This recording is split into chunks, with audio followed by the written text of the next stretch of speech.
ایک عمل ہے بہت طاقتور اور بہت زبردست عمل ہے، پوری دنیا کو اس عمل سے بہت فائدہ پہنچا ہے کہ 2 رکعت نماز نفل پڑھ کے 3 بار سورۃ یاسین پڑھے، اور جو اللہ سے مانگے اللہ عطا کرتا ہے۔ سوچیں، ساری دنیا کی نوافل جتنی بھی ہیں ایک فرض تو فرض کے سجدے کا مقابلہ نہیں کر سکتے۔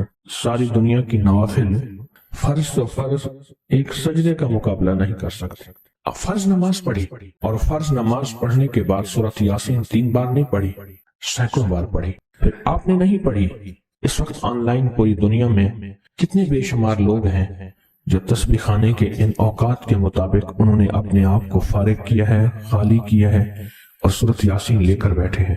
انہوں نے بھی پڑھی 3 بار سورۃ یاسین، آپ نے بھی پڑھی، اور آپ کے علاوہ پوری دنیا کے کتنے بے شمار لوگوں نے پڑھی۔ کسی نے درد سے، کسی نے غم سے، کسی نے جذبے سے، کسی نے آنسو بہاتے ہوئے، کسی نے اللہ سے باتیں کرتے ہوئے، کسی نے درد اور وجدان کی کیفیت سے۔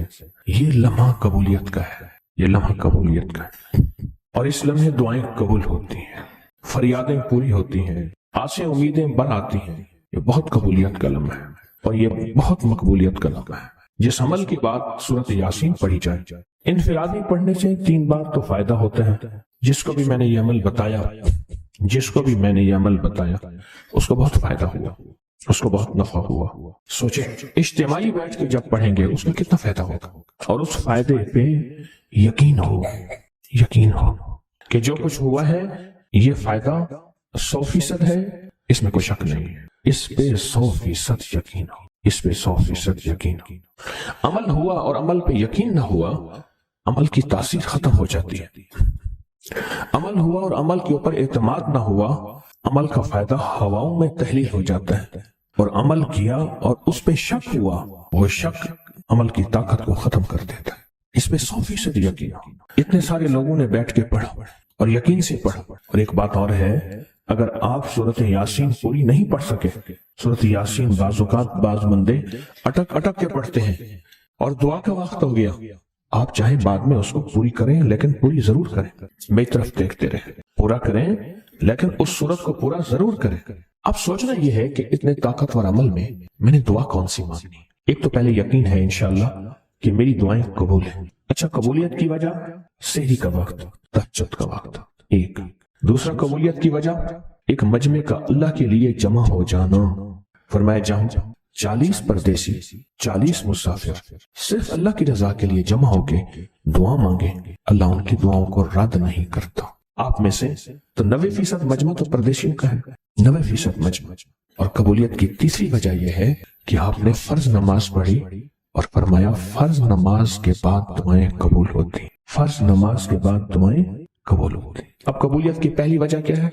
سحری کا وقت، سحری کا وقت، فجر سے پہلے کا وقت دعائیں قبول ہوتی ہیں۔ دوسری وجہ فجر کا وقت، فرض نماز کے بعد دعائیں قبول ہوتی ہیں۔ اور تیسری وجہ مسافروں کا مجمع، اور چوتھی وجہ رمضان کے اللہ جل شانہ نے فرشتوں کو حکم فرمایا، فرشتوں ساری عبادات چھوڑ دو اور میرے روزے داروں کی دعاؤں پہ آمین کہو۔ ساری عبادات چھوڑ دو اور میرے روزے داروں کی دعاؤں پہ آمین کہو۔ ایک چوتھی وجہ ہو گئی کہ فرشتوں نے آپ کی دعاؤں پہ آمین کہا۔ اور پانچویں وجہ مل کے سورۃ یاسین پڑھ، مل کے سورۃ یاسین۔ فرمایا سورۃ یاسین ہر تنگی سے نکالتی ہے، ہر مشکل سے نکالتی ہے، ہر ناکامی کا علاج ہے، ہر پریشانی کا علاج ہے، اور ہر ناممکن کا علاج ہے۔ اور فرمایا سورۃ یاسین مردوں کو بھی نفع دیتی ہے اور زندوں کو بھی نفع دیتی ہے۔ سورۃ یاسین جو نزع کی سکرات کی حالت میں ہو اس کو بھی نفع دیتی ہے، اور سورۃ یاسین اس بندے کی جو کسی تکلیف کی نزع میں، قرضے کی نزع میں اور بیماری کی سکرات میں ہو اس کو بھی نفع دیتی ہے۔ قبولیت کے اوقات، قبولیت کے لمحات، اور اس میں بیٹھ کے اللہ سے مانگنا۔ اب مانگنا کیا ہے؟ یہ تو یقین ہو گیا کہ انشاءاللہ ہماری آج کی یہ محفل، آج کا یہ بیٹھنا، آج کا یہ پڑھنا، اور آج کا اللہ کی بارگاہ میں یہ حاضری دینا 100% انشاءاللہ قبول ہے، یقین کامل ہے۔ پھر مانگیں کیا؟ سوچنا، جب سخاوت کی، سخی کی سخاوت موجوں پہ ہو، عروج پہ ہو، پھر مانگیں کیا؟ یہ سب سے اہم چیز ہے۔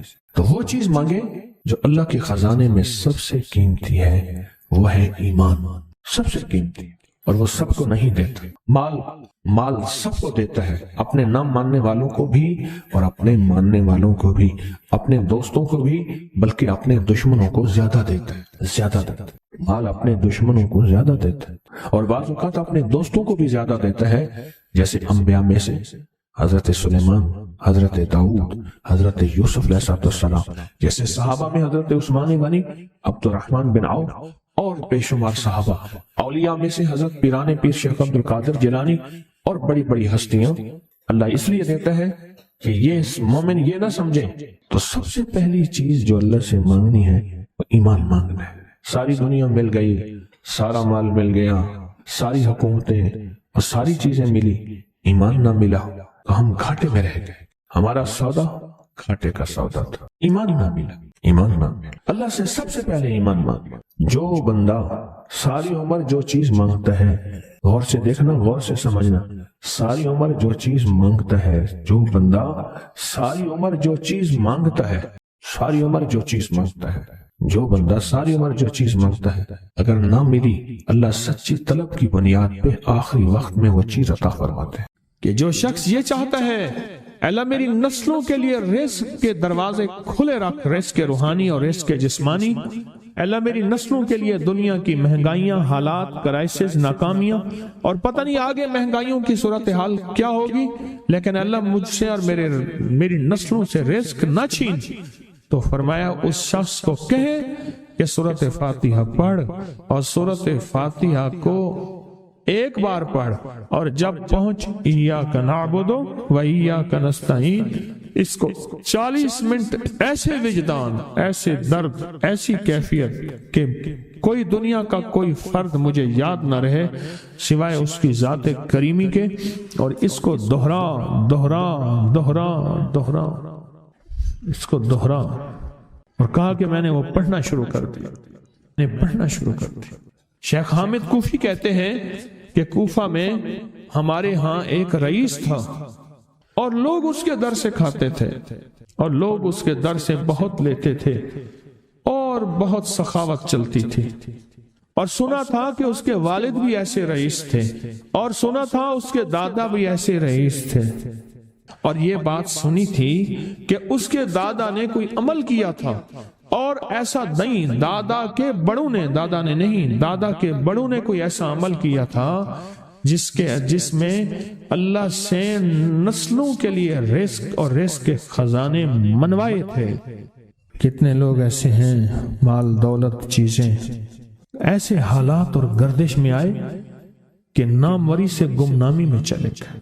مجھے یاد ہے کہ میں ٹاؤن شپ میں ایک بندے سے ملا، یہ بات ہے آج سے کوئی 27-28 سال پہلے کم و بیش، ایسے چھوٹا سا کمرہ تھا اور مختصر سی 2-3 کرسیاں، ایک ٹوٹی سی میز، اور کہا کہ میں لاہور میں میرا سکہ چلتا تھا، میرا نام یہ ہے، نام مناسب نہیں، رازداری زندگی کا پہلا حصہ ہے، اور میرا نام یہ ہے، اور میرا اپنا ذاتی جہاز تھا، اور یہ مال تھا، اور یہ چیز تھا، اور آج میرا حال یہ ہے کہ اگر میں دوائی لوں گا تو یہ بندہ پیسے دے گا جو ساتھ کھڑا تھا، میرے پاس دوا کے پیسے نہیں ہیں۔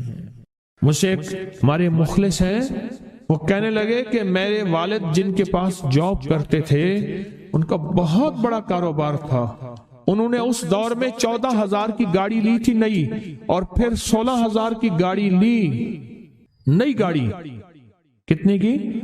16,000 کی گاڑی لی، 100 کا نوٹ بانٹتے تھے، صبح سے شام تک، شام سے صبح تک لوگ لین لگا کے لیتے تھے، اور جس دور میں 250 روپے کے 5 مرلے جگہ ملتی تھی، 250 فٹ جگہ ملتی تھی، نہ 125 فٹ، 125 جگہ ملتی، 5 مرلے 250 روپے کی، اور وہ بیچتے تھے۔ اور پھر ایک وقت ایسا آیا ہر چیز ختم ہو گئی۔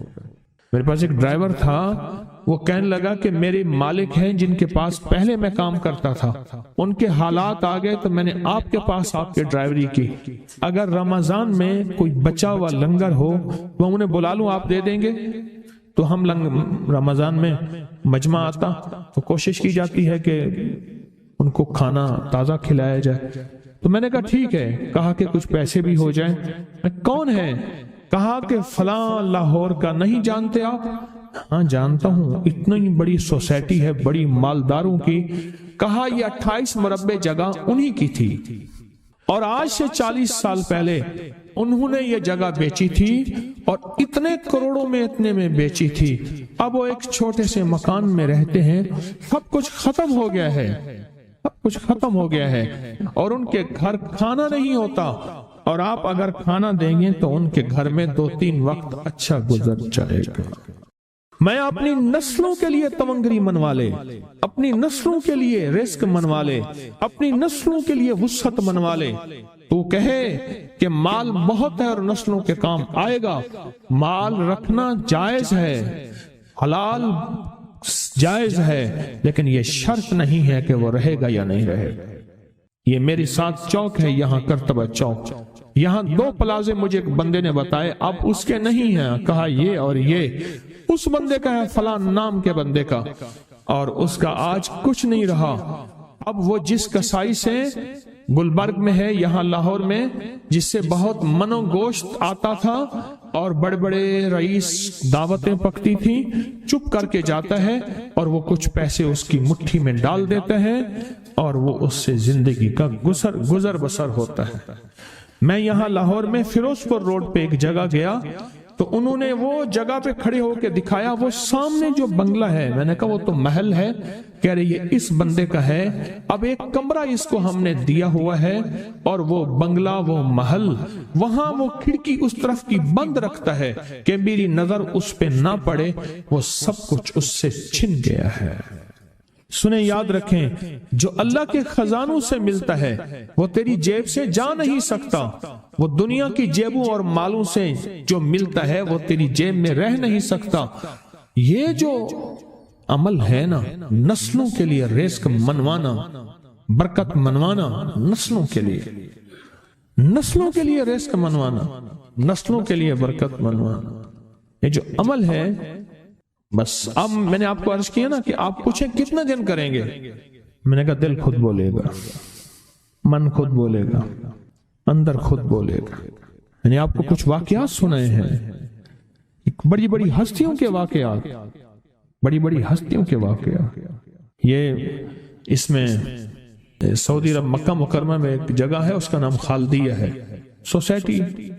میں وہاں ایک عرب سے ملا، شیخ ابو ترکی اسے کہتے تھے، تو اردو عربی تو مجھے آتی نہیں، بس تھوڑی بہت ایسے شدھ بدھ ہے، تو وہ تھوڑی ہی دیر میں کہتے تھے، ایسے اٹھتے تھے نا، کہتے تھے اللہم ایاک نعبد و ایاک نستعین۔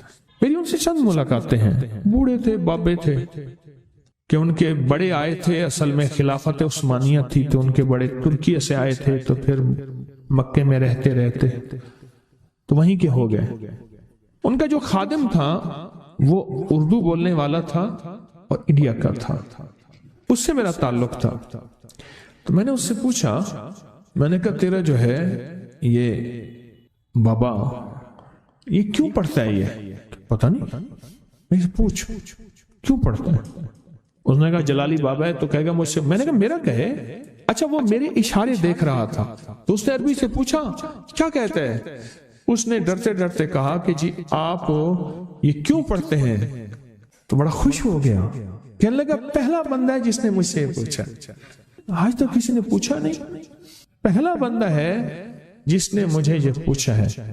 کہا جب ہم چھوٹے تھے ہمارے پاس بہت غربت تھی اور تنگ دستی تھی، تو میرے والد ہمیں بٹھا لیتے تھے اور ہم سورۃ فاتحہ پڑھتے تھے، اور جب پہنچتے تھے نا ایاک نعبد و ایاک نستعین پر، تو پھر اس کو میرے والد کہتے تھے دہراؤ، بہت زیادہ پڑھو، بہت زیادہ پڑھو، بہت زیادہ پڑھو، بہت زیادہ پڑھو۔ کام پڑھتے تھے، بہت زیادہ پڑھتے تھے، بہت زیادہ پڑھتے تھے، اور کہا میرے والد پھر دعا کرتاتے تھے اور ہم آمین کہتے تھے، اور میرے والد کہتے تھے چلو مبارک ہو، ہمیں جو ہے اللہ پاک وہ فلاں فلاں چیزیں، وہ حلاوے، وہ چیزیں کھلائیں گے۔ کہہ رہے ابے کو دیکھتے تھے، ابا جی ہمارے پاس تو پیٹ بھر کے روٹی نہیں ہے، آپ کہتے ہیں اللہ وہ کھلائے گا، وہ کھلائے گا، اور ابا ایسے خوش ہو جاتا تھا۔ کیوں؟ ابے کو یقین تھا کہ سورۃ فاتحہ اس کریم نے قبول کر لی اور میرا کام ہو گیا۔ وَمَن يَتَوَکَّلْ عَلَى اللَّهِ۔ ہاں میرے بندے، میری ذات پہ بھروسہ کر کے دیکھ، میرے قریب آ کے دیکھ، مجھ سے دوستی لگا کے دیکھ تو صحیح، پھر میں کر کے دکھاؤں گا۔ تحفہ آپ کو دینا چاہوں گا، اور یہ وہ تحفہ ہے جو آج بھی کعبہ کے غلاف پہ لکھا ہوا ہے۔ یہ وہ تحفہ ہے جو آج بھی کعبہ کے غلاف پہ لکھا ہوا ہے، لا الہ الا اللہ الملک الحق المبین۔ پڑھا کہ چھوٹا سا واقعہ سنا دو، بس مختصر سا واقعہ ہے، اور یہ واقعہ سیدہ فاطمہ کی روایات سے ملتا ہے۔ سیدہ فاطمہ کے پاس سائلین آتے تھے، ضرورت مند آتے تھے، سخاوت کا گھرانہ، سخیوں کا گھرانہ ہے، ضرورت مند آتے تھے سخاوت کے گھر پہ۔ سیدہ فاطمہ کی بارگاہ میں جتنے لوگ آتے تھے جن کے رشتوں کے مسائل ہوتے تھے، رزق کے مسائل ہوتے تھے، اور گھریلو کوئی الجھنیں، کوئی ناکامیاں، کوئی پریشانیاں، حالات کی بندشیں، گھریلو مسائل، صرف گھریلو مسائل، وہ بیٹی کا رشتہ ہے، وہ اس کا بسنا نہیں ہے، وہ شوہر اور میاں بیوی کی ناچاکی ہے، سسرال کی طرف سے سختی ہے، کوئی تلخی ہے، کوئی مشکل ہے، کوئی مسائل ہیں، کوئی حالات کی تنگی ہے۔ یہ اگر اس قسم کے کوئی مسائل آتے بھی تھے، سختیاں اور تلخیاں آتی بھی تھی، جیسے ہمارے ہاں رشتے نہیں ہو رہے، ہوئے ہیں تو خدا نہ خواستہ طلاق ہونے ہیں، اور کتنے ایسے رشتے ہیں تیسرے دن طلاق ہو گئی، کروڑوں روپے لگائے، کسی نے اربوں روپے لگائے، ایسے بھی شادیاں ہوئیں، طلاق ہو گئی، گھر نہ بسے، گھریلو الجھنیں ہیں، ناکامیاں ہیں، پریشانیاں ہیں، گھریلو زندگی کی جتنی بھی مشکلات ہیں، رزق کی کمی ہے، صحت کی کمی ہے، ایک بیماری گھر سے جاتی ہے دوسری نہیں جاتی، ایک مشکل جاتی ہے دوسری پھر آ جاتی ہے، اور اس طرح کی تلخیاں، مسائل، مشکلات، بندشیں، ناکامیاں، حالات کی سختیاں، زندگی کی تلخیاں، گھریلو الجھنیں جسے لفظ کہتے ہیں۔ لفظ میں کیا کہہ رہا؟ گھریلو الجھنیں جس کو لفظ کہتے ہیں۔ یہ عمل گھریلو الجھنوں کے لیے سیدہ فاطمہ کا معمول تھا، جس روایت سے مجھے یہ روایت ملی ہے، گھریلو الجھنوں میں ان کی زندگی کے معمولات میں تھا۔ آپ بتاتی تھیں کہ یہ عمل پڑھیں۔ ایک درویش نے مجھے اس عمل کی خصوصی اجازت دی، خلافت بھی تھی، حضرت شیخ انظر شاہ کشمیری رحمت اللہ علیہ نے خلافت بھی تھی، اور ایک رسالے میں یہ مضمون کے ساتھ یہ عمل بھی چھپا ہے، یہ عمل چھپا ہے الحسن میں، اس دور میں مضمون بھی چھپا اور یہ عمل بھی چھپا تھا۔ انہوں نے جو اجازت دی تھی، فرمایا تھا جدا جدا کر کے پڑھنا طاقت بڑھ جائے گی۔ لا الہ الا اللہ الملک الحق المبین۔ انہوں نے فرمایا تھا، اللہ کے ولی تھے، انہوں نے فرمایا تھا کہ جدا جدا کر کے پڑھنا۔ گھریلو الجھنوں میں سیدہ فاطمہ، سیدہ کائنات، حسنین کریمین کی والدہ محترمہ، اور کائنات میں جتنی خواتین ہیں ان کی سردار، اور میں سیدہ فاطمہ کے بارے میں کہا کرتا ہوں یہ خاتون اول ہے پوری کائنات۔ کہتے ہیں خاتون اول ملک کے وزیر اعظم کی بیوی ہوتی ہے، سارے ہمارے لیے قابل احترام ہے، لیکن یہ خاتون اول ہے ساری کائنات۔ میرا تو یہ یقین بھی ہے، عقیدہ بھی ہے، اور ہے تو میرے خیال میں ٹھیک ہے، خاتون اول ہے سیدہ فاطمہ رضی اللہ تعالی عنہا۔ تو میں آپ کی خدمت میں عرض کروں، یہ وہ بتاتی تھی گھریلو الجھنوں، گھریلو الجھن، اس کے بڑے تجربے ہیں، لیکن اس کا وظیفہ نہیں پڑھنا۔ جو میں تجربہ بتا رہا ہوں، اب اس کو وظیفہ پڑھیں، سینکڑوں پڑھیں، ہزاروں پڑھیں، لاکھوں پڑھیں، کروڑوں پڑھیں، اس کا وظیفہ کریں، ضرور کریں اس کا وظیفہ۔ لا الہ الا اللہ کیا لکھو؟ الحق المبین۔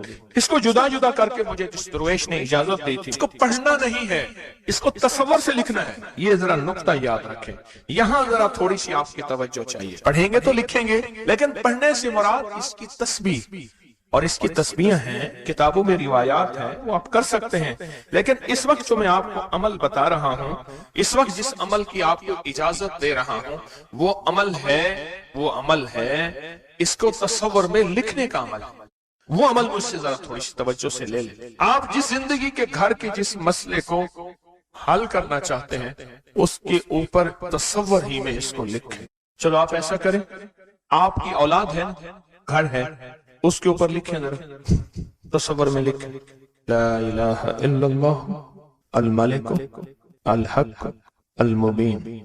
اچھا یہ تصور پہلے تھوڑا کمزور ہوگا، پھر ایک وقت آئے گا یہ تصور مضبوط سے مضبوط تر ہوتا جائے گا، یہ تصور مضبوط سے مضبوط تر ہوتا جائے گا۔ تھوڑی سی توجہ کی ضرورت ہے، آپ ذرا رک گئے ہیں میری بات کو۔ آپ کہیں گے ورد کراؤں گا، میں نہیں کراؤں گا، آپ کہیں گے تسبیح بتاؤں گا، میں نہیں بتاؤں گا، مجھے جو عمل جیسے ملا میں تو میں پہ ویسے پہنچاؤں گا، مجھے جو امانت جیسے ملی میں ویسے پہنچاؤں گا، میں نہیں بتاؤں گا۔ آپ کہیں گے لکھ کے ہم آٹے میں گھوم دیں، میں کہوں گا نہیں۔ آپ کہیں گے لکھ کے بوتل میں پی لیں، میں کہوں گا نہیں۔ جو ملا ہے میں پھر وضاحت کروں، مختلف ہماری روحانیت عملیات کی کتابوں میں اس کی مختلف ترکیبیں لکھی ہیں، جو مجھے ترکیب ملی ہے میں وہ آپ کی خدمت میں عرض کروں گا، اور وہ اکسیر ہے اور تیر ہے، اور تیر بھی ایسا ہے کہ بے خطا تیر ہے، نشانہ ہے، زبردست نشانہ، کمال چیز۔ اس کو صرف 3 بار لکھنا ہے۔ اب لکھنے کی ترکیب میں بتاتا ہوں، آسان بالکل، آپ نے کھپ لیا، اب آسان بتاتا ہوں۔ یہ دیکھیں، آپ نے ایک کام کریں، صرف اس کو پہلے لکھا ہوا دیکھ کے اپنی آنکھوں میں سمو لیں، سمو کے اس کی آپ کے پاس آنکھوں میں بن جائے گی سٹیمپ، مہر، اس سٹیمپ کو وہیں سٹیپ کریں، بہت کام ہی ختم ہو گیا۔ دیکھیں قلم سے لکھنے میں بڑی دیر لگتی ہے، مہریں بنا کے مہریں لگاتے جاؤ، مہریں لگاتے جاؤ، مشکل ہے کوئی؟ اس نقش کو پہلے اپنی آنکھوں میں سموئیں، دل میں سموئیں۔ بہت طاقتور نقش ہے، کعبہ کے غلاف پہ لکھا ہوا ہے، اور اس کی بڑی طاقت ہے، الملک الحق المبین، اور پھر ادھر کلمہ ہے لا الہ الا اللہ الملک الحق المبین، لا الہ الا اللہ الملک الحق المبین۔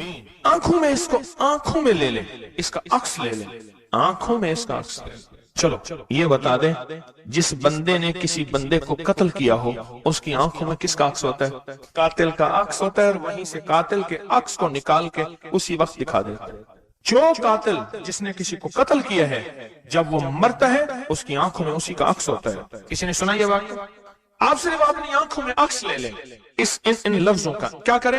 لکھ کے گاڑی میں لگا دیں، لکھ کے دفتر پہ لگا دیں، لکھ کے کچن پہ لگا دیں، لکھ کے سامنے لگا دیں، لکھ کے، اچھا یاد تو ویسے ہی ہو جائے گا، لیکن اس کو اپنی آنکھوں کے عکس میں لیں، اپنے دل کے اندر اتاریں، اور دل پہ اتار کے اس کو آنکھوں سے ظاہر کریں، اور جس کے وقت کو اچھا سمجھتے ہیں کہ جس کا وقت اچھا ہو جائے اسی پہ ایسے تصور میں اس کا عکس لگا دیں اس کی پیشانی پہ۔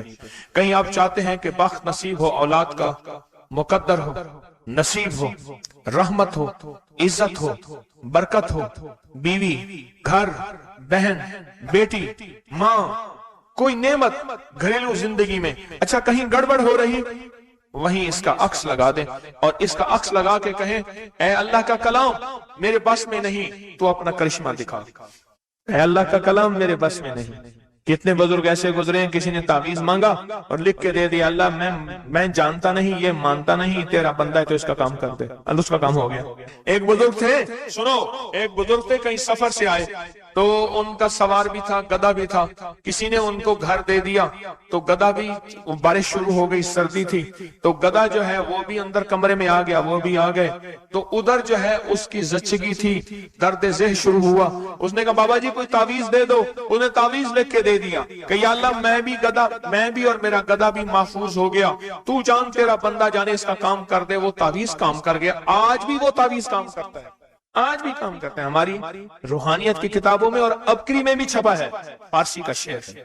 یہ تو بول کام کرتے ہیں، سوچو اللہ کا کلام کیا کام کرے گا، یہ تو بول کام کرتے ہیں۔ اس کو اپنے دل میں نقش کریں، دل کے اندر اس کا عکس لائیں، اس کا نقش لائیں۔ سیدہ فاطمہ کا میں آپ کو عمل بتا رہا ہوں، محمد آل محمد کے وظائف بتا رہا ہوں، اور سیدہ کا عمل ہے، ان کے گھر میں جب بھی کوئی الجھنوں کا مارا ہوا، کوئی خاتون آتی تھی، آپ یہی فرماتی تھی اور یہی عمل دیتی تھی، یہی وظیفہ دیتی تھی، یہی تسبیح دیتی تھی۔ بات سمجھ آ گئی یا رہتی ہے؟ پکی بات ہے، 100% سمجھ آ گئی۔ اب اس کو نا آپ ایسا کریں، آپ اس کو ایسا کریں، میرے اوپر نقش لگائیں، نشانے لگائیں، ٹرائی کریں نا، یعنی یہیں سے کام شروع کر دیں، اور یہ نیت کریں کہ یا اللہ یہ جو فقیر بیٹھا ہے، اس عمل کا نور، اس کی برکتیں، اس کی خیریں اس فقیر کو عطا کر دیں، میری پیشانی کے اوپر لگائیں اس ٹائم پہ، اور میں آپ کی پیشانی پہ لگا دوں، اور پوری دنیا میں جتنے لوگ مجھے دیکھ رہے ہیں میں ان کو نہیں دیکھ رہا، میں انشاءاللہ اللہ کے خزانوں بھیج رہا ہوں، فرشتوں کو دیتا ہوں، فرشتوں جا کے لگا دو، فرشتے لگا دیتے انشاءاللہ۔